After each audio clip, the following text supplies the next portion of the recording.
Hello everyone, welcome to Swati learning academy. Friends, आज हम लोग देखने वाले हैं साइंस यानी विज्ञान को। यह सीटेट पेपर 2 वालों के लिए है। साथ ही साथ अगर आप हमारे चैनल पर नए हैं तो इस चैनल पर प्लेलिस्ट बनी हुई है जहां जाकर आप बाकी की क्लास को देख सकते हैं। इसके अलावा अगर आप इसका पीडीएफ चाहते हैं तो इस वीडियो के डिस्क्रिप्शन में टेलीग्राम चैनल का लिंक दिया गया है जहां जाकर आप इसे डाउनलोड कर सकते हैं और पढ़ सकते हैं। तो चलिए शुरू करते हैं आज की क्लास को। देखिए, इससे पहले की क्लास में हम लोगों ने प्राणियों में पोषण चैप्टर के अंतर्गत आहार नाल में जो मुख गुहा था उसके बारे में जाना था। मुख गुहा के अंतर्गत हमने जीभ, लाला ग्रंथि और दांतों के बारे में चर्चा की थी, अच्छे से हमने जाना था। और आज हम लोग देखेंगे भोजन नली यानी ग्रसिका के बारे में। देखिए, मुख गुहा कहाँ से प्रारंभ होता है? हमारा मुंह से, जहां से हम लोग भोजन को खाते हैं वहीं से प्रारंभ होता है मुख गुहा यानी बकल कैविटी। वहीं भोजन नली क्या है? मुख गुहा के बाद भोजन जहां से होकर गुजरता है हमारे आमाशय में जाता है वो हमारा भोजन नली है। भोजन नली, ऐसे इसका सामान्य नाम है ग्रसिका विज्ञान की भाषा में, लेकिन इसे भोजन नली इसलिए कहा जाता है क्योंकि यह जो है यहाँ पर कोई पाचन नहीं होता। देखिए, दिया गया है कि यह मुख गुहा को आमाशय से जोड़ने का कार्य करती है। जो मुख गुहा हमारा है, यहाँ पर मुंह है, और यह जो आपको लाइन ऐसे नली के समान नीचे आते दिख रहा है यही ग्रसिका है यानी भोजन नली कह सकते हैं। इसको फूड पाइप भी कह सकते हैं या ओसोफेगस भी इसे कहते हैं। यह नली के समान होता है, इसमें कोई भी पाचन कार्य नहीं होता है। इसमें कोई भी पाचन कार्य नहीं होता। मुंह में पाचन होता है लेकिन जो भोजन नली है इसमें पाचन नहीं होता है। ग्रसिका के भित्ति के संकुचन से भोजन नीचे की ओर सरकता जाता है यानी धीरे धीरे जाता है, आराम से जाता है। ऐसे नहीं जाता, मान लीजिए आप अपने छत पर चढ़े हो और वहां से आपने एक ईंट को नीचे फेंक दिया तो वो कैसे गिरेगा? धड़ाम से नीचे गिरेगा। तो उस तरीके से अगर यह जो भोजन नली है उसमें अगर संकुचन ना हो यानी अगर यह सिकुड़ता और फैलता ना रहे तो भोजन भी वैसे ही जाएगा। जैसे आपने छत से ईंट को गिराया था वैसे ही भोजन भी हमारे अंदर वैसे ही जाता। लेकिन वैसे जाता तो क्या होता? हमें चोट लगती, लेकिन हमें चोट का आभास होता है क्या? भोजन से नहीं होता है। तो उसका मुख्य वजह यही है कि यह जो फूड पाइप है हमारा भोजन नली है इसमें संकुचन होते रहता है यानी यह फैलता है और सिकुड़ता है, जिससे भोजन जो है धीरे धीरे आराम से नीचे की ओर सरकता है और कहां पहुंच जाता है? आमाशय तक पहुंच जाता है। यहां तक हो गई बात। अब हम लोग जानेंगे आमाशय के बारे में। देखिए, यह बहुत ही रोचक है। आप बस अपने इतना ही समझिए कि आप पढ़ाई नहीं कर रहे हैं, अपने शरीर के बारे में जान रहे हैं और अपना लक्ष्य नहीं भूलना है। बस यही याद रखना है कि हमें दोबारा सीटेट का एग्जाम नहीं देना है, मतलब नहीं देना है, तो इससे भटकना नहीं है कभी भी। देखिए, यहाँ पर फोटो दिया गया है कि यह जो हमारा हो गया ग्रसिका, जिसे हम लोग भोजन की नली कहते हैं, यही हो गया। यह नली के आकार का है। इसके अंदर देखिए भोजन है, यह धीरे धीरे सरकता हुआ कहाँ तक पहुंचता है? आमाशय तक पहुंचता है। यह आमाशय हो गया हमारा। यह एक थैली की आकृति की है। देखिए यहां दिया गया है आमाशय जो है मोटी भित्ति वाली एक थैली नुमा संरचना है। यह चपटा एवं जे आकृति का होता है। किस आकृति का होता है? तो जे आकार का होता है तथा आहार नाल का सबसे चौड़ा भाग है। आहार नाल मैंने आपको पहले ही बताया था कि आहार नाल के अंतर्गत ग्रसिका, जो हमारा मुख गुहा हो गया, ग्रसिका हो गया, आमाशय, बड़ी आंत, छोटी आंत, ये सभी आहार नाल का ही भाग है। तो पूछा जाएगा कि आहार नाल का सबसे चौड़ा भाग कौन सा है? तो वो हमारा आमाशय होता है। यह एक और ग्रसिका यानी ग्रास नली जो है, ये देखिए जो फूड पाइप है इससे जुड़ा होता है। वहीं दूसरी ओर यह जो है क्षुद्रांत से जुड़ा होता है। ये इसका दूसरा लास्ट सिरा हो गया। यह किससे जुड़ा हुआ होता है? क्षुद्रांत से जुड़ा हुआ होता है।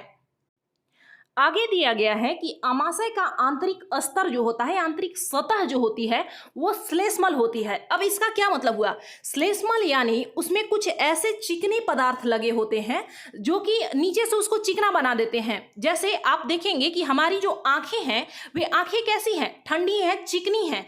खुरदरा होता तो क्या हम अपनी पलक को बार बार झपका पाते? नहीं झपका पाते। वैसे ही इसकी जो आंतरिक सतह है वो श्लेष्मल है यानी चिकनाई युक्त है। चिकनाई युक्त का मतलब और साधारण में समझिए, आप एक बर्तन ले लीजिए खाली और उसमें तेल पोत दीजिए, वो क्या हो गया? श्लेष्मल हो गया, चिकनाई युक्त हो गया। यही यहां पर कहा गया है। इससे जो है हाइड्रोक्लोरिक अम्ल तथा पाचक रस स्रावित करता है। आमाशय से कौन से दो रस स्रावित होते हैं? स्रावित करना मतलब छोड़ना, स्रावित करना मतलब छोड़ता है। आमाशय से कौन सी दो रसें निकलती है? एक है HCl यानी हाइड्रोक्लोरिक अम्ल और दूसरा है पाचक रस। श्लेष्मल आमाशय के आंतरिक स्तर को सुरक्षा प्रदान करता है क्योंकि हाइड्रोक्लोरिक अम्ल जो होता है वो अगर श्लेष्मल ना हो, चिकनाई युक्त ना हो, जैसे आप मैंने बताया, उदाहरण दिया कि थाली के ऊपर आप तेल लगा दीजिए तो वो क्या हो गया, चिकनाई युक्त हो गया। अब उस पर आप अगर पानी डालेंगे तो पानी क्या होगा, ऊपर ही तैरते रहेगा, थाली की सतह को स्पर्श नहीं करेगा, टच नहीं करेगा। ठीक वैसे ही जो चिकनाई होता है अमाशय के अंदर, वह जो उसकी आंतरिक दीवारें हैं उसे बचा लेता है। यह जो हाइड्रोक्लोरिक अम्ल है उसे दीवारों से टच होने नहीं देता है। श्लेष्मल जो होता है यानी चिकनाई युक्त होता है, इसका मुख्य कार्य यही है कि अमाशय के आंतरिक स्तर जो है उसे सुरक्षा प्रदान करता है।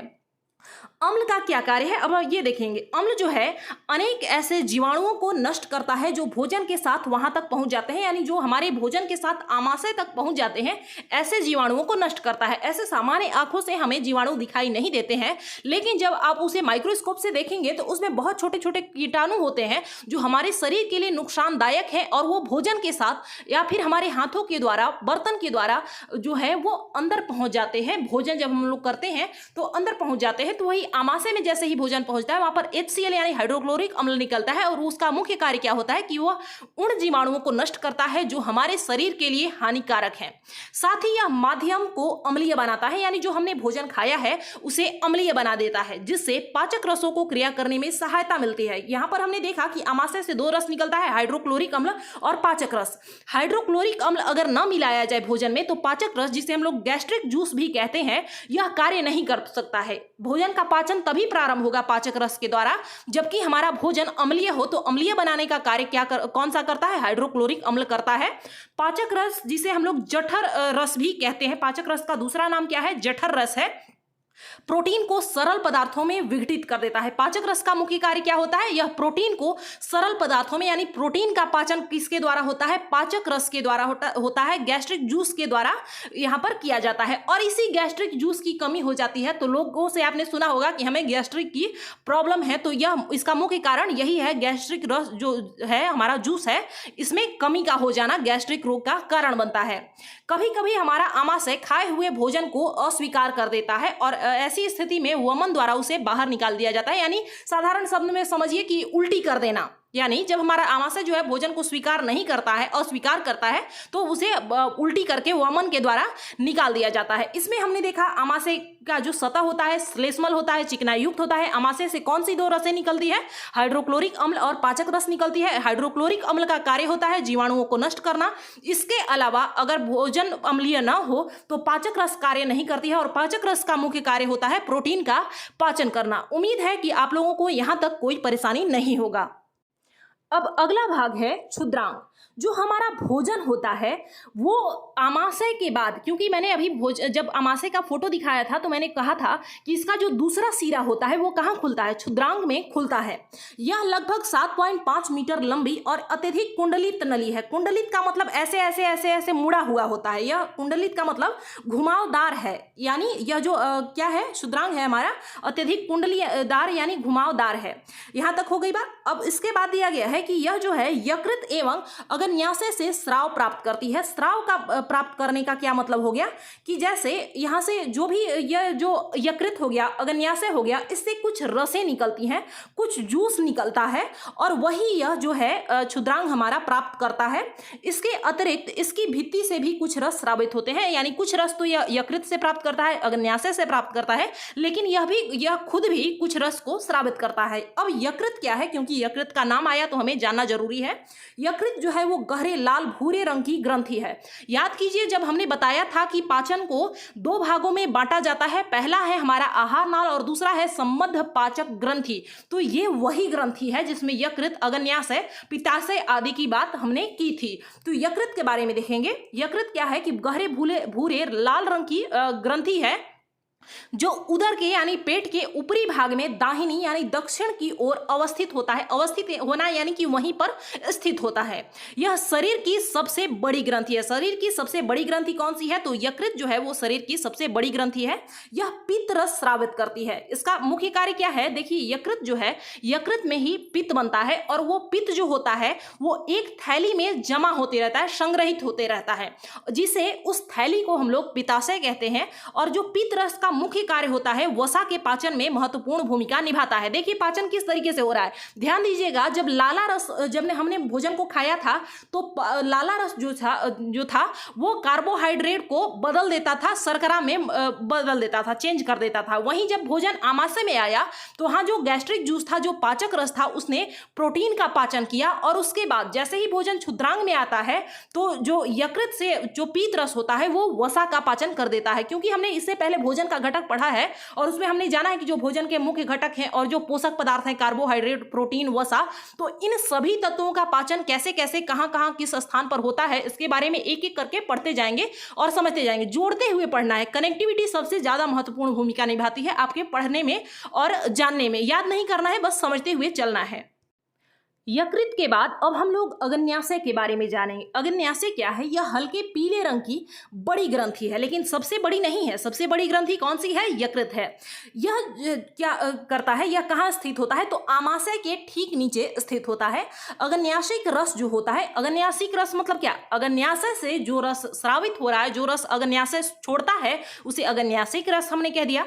यह कार्य क्या करता है? कार्बोहाइड्रेट और प्रोटीन पर क्रिया करता है। किस पर करता है? कार्बोहाइड्रेट और प्रोटीन पर क्रिया करता है तथा उनके सरल रूप में उन्हें परिवर्तित कर देता है। पाचन क्या है? सरल रूप में जो खाद्य पदार्थ हमने खाया उसके सरल रूप में बदल देने को ही तो पाचन कहते हैं। तो अग्न्याशिक रस किसके पाचन में मदद करता है? कार्बोहाइड्रेट और प्रोटीन पर क्रिया करता है। और इससे पहले जब हम लोग आमाशय पढ़ रहे थे उसमें भी हमने देखा था कि जो पाचक रस होता है वह भी प्रोटीन को सरल पदार्थ में तोड़ने का कार्य करता है। देखिए यहाँ पर फोटो दिया गया है, ये हमारा आहार नाल हो गया, पूरा आहार नाल का चित्र दिया गया है। देखिए यह हमारा फूड पाइप हो गया जिसे हमने ग्रसिका कहा था। ये हमारा आमाशय हो गया। यह आमाशय कहाँ खुल रहा है? ये देखिए ये हमारा क्षुद्रांग हो गया। अब इसी क्षुद्रांग में यहाँ इस रास्ते पर आप देख रहे होंगे कि ये जो ग्रंथि है, यह जो इस तरफ गया है, यह क्या है? यह हमारा यकृत है। यह दक्षिण तरफ होता है, मैंने बताया। और साथ ही यह जो है आमाशय के ठीक नीचे क्या स्थित होता है? अग्न्याशय, जिसकी बात अभी हम कर रहे थे। और यह जो यकृत है, यह कौन सा रस बनाता है? पीत रस का निर्माण करता है यकृत के द्वारा। अब यह जो पीत रस है वो धीरे धीरे धीरे धीरे आकर इस थैले में जमा हो जाता है जिसे हम लोग पित्ताशय कहते हैं। पित्ताशय जिसमें पित्त जमा होते जाता है। पित्त निर्माण कहाँ होता है? यकृत में होता है, लेकिन जमा कहाँ होता है? पित्ताशय में होता है।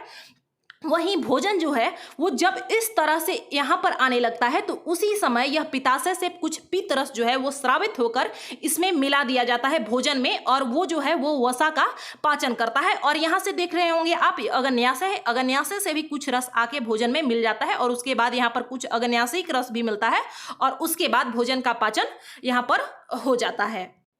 अब हम लोग देखेंगे क्षुद्रांत में पाचन कैसे होता है और किन किन तत्वों का होता है। आंशिक रूप से पचा हुआ भोजन अब क्षुद्रांत के निचले भाग में पहुंचता है। आंशिक रूप का मतलब है कि अग्न्याशय से और पित्ताशय से जो भी रस वो प्राप्त करता है, इसके बावजूद भी भोजन पूर्ण रूप से पचा हुआ नहीं होता है, आंशिक होता है। मतलब कुछ हद तक पच गया होता है और कुछ हद तक नहीं पचा होता है। जहां उसे निचले भाग में पहुंचने के बाद, क्षुद्रांत के निचले भाग में, निचले हिस्से में जब वो पहुंचता है तो वहां पर आंत्र रस का स्राव होता है और आंत्र रस जो है वो पाचन क्रिया को पूर्ण कर देती है। यानी जैसे ही भोजन में आंत्र रस मिल गया उसके बाद भोजन का जो पाचन है वो संपूर्ण हो गया। सबसे पहले क्या प्राप्त किया हमने? मुख गुहा में हमने लाला रस जो स्रावित होता है वो प्राप्त किया। उसके बाद भोजन आता है आमाशय में। आमाशय में जो है वो हाइड्रोक्लोरिक अम्ल और पाचक रस का स्राव होता है। उसके बाद भोजन क्षुद्रांत में गया जहां उसने यकृत से, पित्ताशय से जो पीत रस प्राप्त किया, उसके बाद अग्न्याशय से अग्न्याशिक रस प्राप्त किया, और उसके बाद जब लास्ट सिरे पर आता है क्षुद्रांत में तो क्या होता है कि वहां पर आंत्र रस का स्राव होता है और जो जिसका कार्य क्या होता है? वह कार्बोहाइड्रेट को सरल यानी शर्करा जैसे तत्वों में या ग्लूकोज में परिवर्तित कर देता है। कार्बोहाइड्रेट को किस रूप में परिवर्तित कर देता है? शर्करा के जैसे या फिर ग्लूकोज में परिवर्तित हो जाता है। वसा जो है या अम्ल जिसे हम लोग कहते हैं ग्लिसरॉल में बदल जाता है। किस में बदल जाता है? ग्लिसरॉल में। पचकर भोजन जब वसा का पाचन होता है तो किस रूप में बदल जाता है? ग्लिसरॉल में बदल जाता है। और प्रोटीन जो है एमिनो अम्ल में परिवर्तित हो जाता है और यहीं पर भोजन का पाचन संपूर्ण हो जाता है। यानी यह भोजन का जो क्रिया है वो पूरा, जो पाचन का क्रिया है, प्रोसेस है, वो पूरा कंप्लीट हो जाता है। यह ध्यान रखेंगे। कार्बोहाइड्रेट पचकर किस में बदलता है, ग्लूकोज में या शर्करा में, वसा ग्लिसरॉल में, और प्रोटीन एमिनो अम्ल में बदलता है। तो फ्रेंड्स इस चैप्टर में बस इतना ही। मिलते हैं हम लोग अगली क्लास में, क्योंकि एक ही बार अगर आप बहुत ज्यादा पढ़ने का कोशिश करेंगे ना तो चीजें आपको याद भी नहीं रहेंगी और साथ ही समझ में भी नहीं आएंगी। बहुत ज्यादा लेंदी करके पढ़ने का कोई मतलब नहीं होता, इसलिए थोड़ा ही पढ़िए, लेकिन ऐसे पढ़िए कि अच्छे से समझ में आए और उसका नोट्स बनाते हुए चलिएगा। मिलते हैं अगली क्लास में। धन्यवाद।